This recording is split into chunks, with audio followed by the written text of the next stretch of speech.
There's a lot of people wanting to have their say, guys. I've got lots of comments on the stuff you've been talking about. Let me run through a few of them and get your thoughts. Who's the Snitch says, Brazil are not used to being put under pressure. Go for it. P. McLaughlin says it's a rabbits in the headlights approach, especially that first half against Morocco. They need to be encouraged to be braver.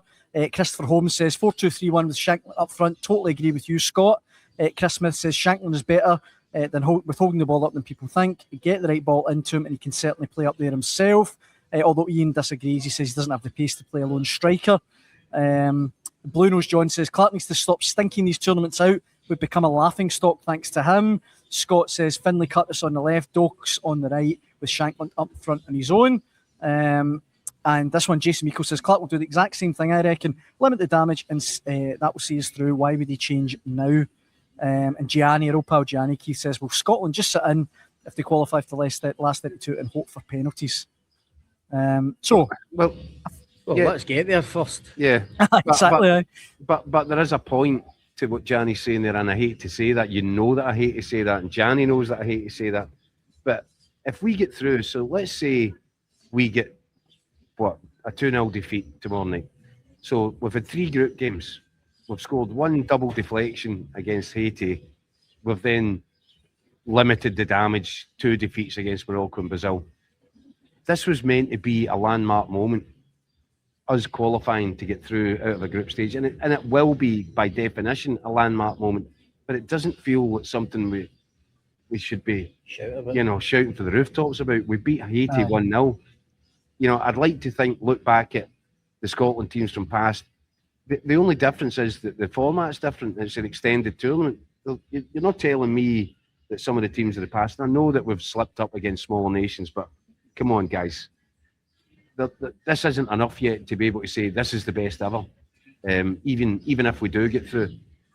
But, and here's the but, I think that it becomes a definitive moment in this campaign tomorrow night.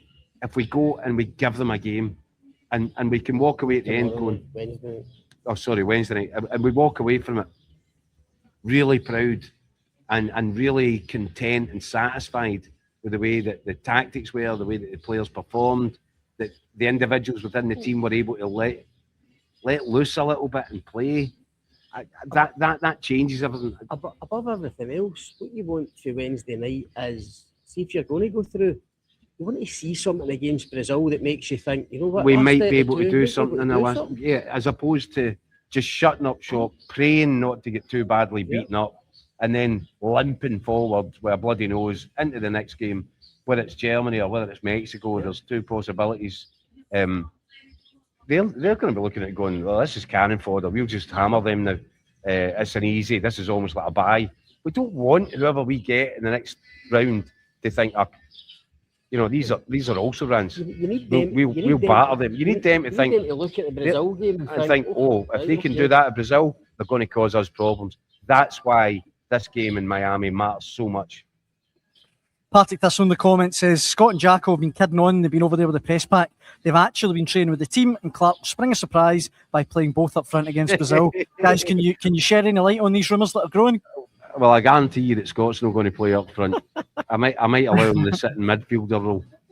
I've got the legs for up front. I'll just sit in the midfield, spray passes a bit. Actually, I'm more your number 10. I can do that cheating role, just kind of.